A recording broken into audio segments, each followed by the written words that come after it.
Live. What's up? I just got back home, finished watching The Incredibles. It's been a pretty fun night, back to back movie night. First, I watched Tag. As you know, I just did a live stream of that review. Now, this is The Incredibles 2 review. Let's get right into it. This movie, I, I love that, usually when I watch a sequel, I like to watch the previous movie before I watch it, but I didn't really have time to watch the first Incredibles. But it's still, like, I remember liking that movie enough and the story to not really need to go into this movie, even though it's been like nearly 15 years. It's been nearly 15 years since the first Incredibles movie. That movie is old enough to have a quinceañera. But no, this movie was pretty good though. I liked it a lot. I was going in there with a couple questions. I think it's all addressed later on in this review. But basically, the premise is very similar to the first one. And if you remember the first movie, I mean, this is not even really spoilers, the spoiler part of the review, anyways, because if you've seen the first movie, you already know what I'm talking about. They basically take the same premise, but they swap it. And this time, instead of Mr. Incredible going off, being hired by a company to fight crime, they kind of use Miss Incredible or Elastigirl or whatever to uh, be the face of a new. Hey, what's up, pops? My pops is in the chat. But yeah, so they use Elastigirl in this version of the film. I think there will probably be some some outrage over this. I feel like anytime that there is like a gender swap, there's gonna be people who are gonna say, "Oh, this is like an SJW thing," but no, I like this is not the case with this movie. Also, because it's like they've already set the groundwork for this movie way before a lot of this like stupid social political shit was going on. Even though like there is it's like slightly seasoned with some of that, but it's not like it doesn't take away from the movie. It's actually a really good movie. This also, how Pixar does a lot of short films before their movies.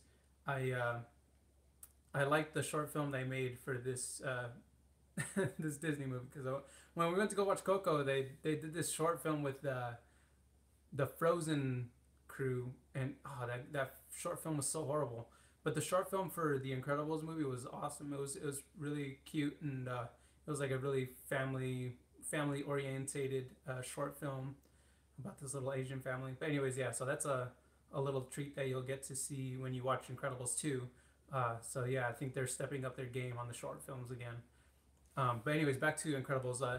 The thing that I really love about the Incredibles and what I loved about the first Incredibles is that the stylistic animation approach is like a 3D rendered version of the artist Shag. If you don't know Shag, he's basically this artist who does a lot of Art Deco style illustrations. And my pops in the chat. Shut up, pops. I'm trying to talk here. Um, anyways, what was I talking about? Oh yeah, Shag. So basically, the movie is like a 3D rendering of a Shag illustration, and that's how the first movie was too. I really like that because I love the artist Shag. He's got some pretty. It's a very simple but clean, artistic composition, and just it's visually pleasing to the eye. And that's what the Incredibles and the first Incredibles reminded me of. It's just like you could tell too from like the credit animations when they're first introducing the movie, and then when they do the credits at the end of the movies, it's very much looks like a Shag painting but animated. So I really like that about these movies, and I think Pixar did a really great job about uh, executing this style, this very Art Deco style. So and also the score. This is tonight's been a great night for scores in movies because Tag really nailed it with the '90s nostalgia of music in their movie, and then The Incredibles 2. Also, they used the original score obviously because it's like they want to bring back the original sound from The Incredibles, and I think it's awesome that they have their own sound. That's a thing I think that a lot of Marvel movies don't really have because Marvels have like the Marvel movies have a very generic soundtrack. So it's like every Marvel movie kind of sounds like this templated, like epically uh, crafted music. I don't know. It just sounds like stock music for epic music, epic movies. stock music for epic movies. But yeah, that's what I like about Incredibles is that they have their own soundtrack. It's like the score feels like The Incredibles. Like when you hear that soundtrack, you're like, oh, The Incredibles. That's and it's a superhero genre that's not based on any actual superhero comic book characters. It's just based on superhero genre, and I think that's pretty cool to take or to create something that has no source material because there was no Incredibles comic books before The Incredibles. It was just The Incredibles. Pixar was like, we got this idea for this movie with superheroes, and everyone has like superpowers, kind of like the X-Men or like the Fantastic Four, um, but it's original and it's a little more like family oriented and stuff. So you could take your kids and I mean you could take your kids to watch any other comic book movie too, like for the most part, but this is like specifically geared to be family oriented. So it's like the adults can watch the movies and there's like jokes in there that the adults will get but the kids won't really understand, but it's still funny that the kids will like laugh. And speaking of kids, my one main to watch because the movie didn't start until 9:50 or something like that. So a lot of people were just like, no one's gonna take their kids out this late to go watch a movie. So we didn't have like any annoying people in the audience. That was pretty awesome. Um, so some of the spoilers. Okay, so now this is the spoiler section of the review. So if you don't want this movie spoiled for you, if you haven't seen it yet, watch this later. All right, so you've been warned. Okay, so now with the spoilers, as I said, when I was watching the movie, I felt like I already knew who the villain was, and I was right. Like when I was watching the movie, I was like, okay, I think I know who the bad guy is, and then that ended up being the bad guy. So it was predictable, but I still really enjoyed it, and I still was like, even though I kind of have an idea of where this is going, I'm still along for the ride. So I guess it's one of those. I hit me in the comments too. Like if you've seen this movie already, tell me if you saw the villain coming. Like if you knew who the villain was. Obviously, they kind of like once you see the villain, you're like, bam, got it. But did you predict it? Were you able to predict who the villain was going to be, or who the bad people were going to be? Some of the new superheroes that the new Incredibles or whatever that they introduced into the film.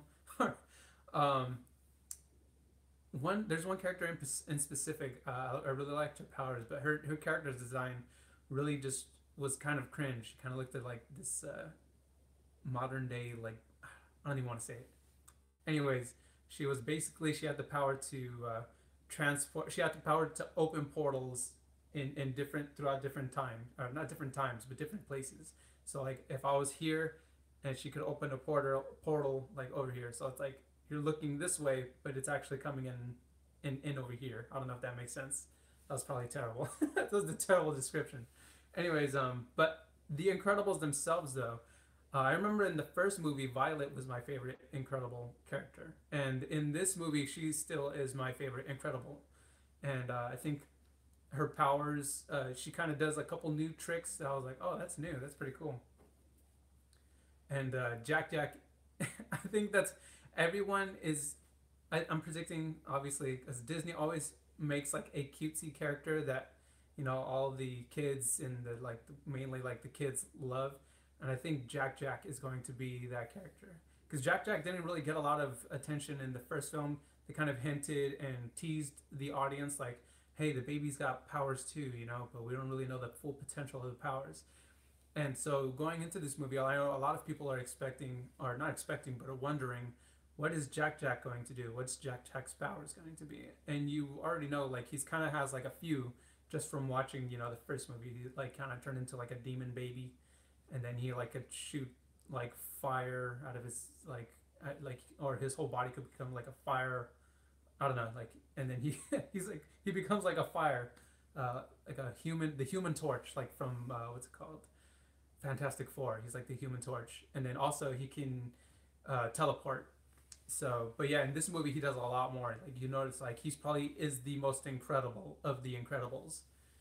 So, Jack Jack was pretty cool, but Violet still holds a special place in my heart. She's awesome. I think her story too, her her anger, her frustration in the movie is pretty funny. But yeah, so that's my short review of The Incredibles. Check that out. Tag Incredibles. Tomorrow is Gotti, so the new John Gotti comes out. That's with John Travolta playing John Gotti. I'm really looking forward to that. Even though John Travolta has had like a little bit of a weird, uh, his film career has been having like some weird up and downs. But you know, like Pulp Fiction, I'm sure. I'm not saying that he's gonna have another Pulp Fiction moment, but I'm just saying he has the potential to revive his image back, you know, at any given time. Because I think if he can do it with Quentin Tarantino, I think he's capable of doing it again. So John Gotti, I'm looking forward to seeing that tomorrow. I'm gonna go watch that. So stay tuned. Tomorrow I'll be doing a review of the new John Gotti movie with John Travolta. I'll see you guys mañana.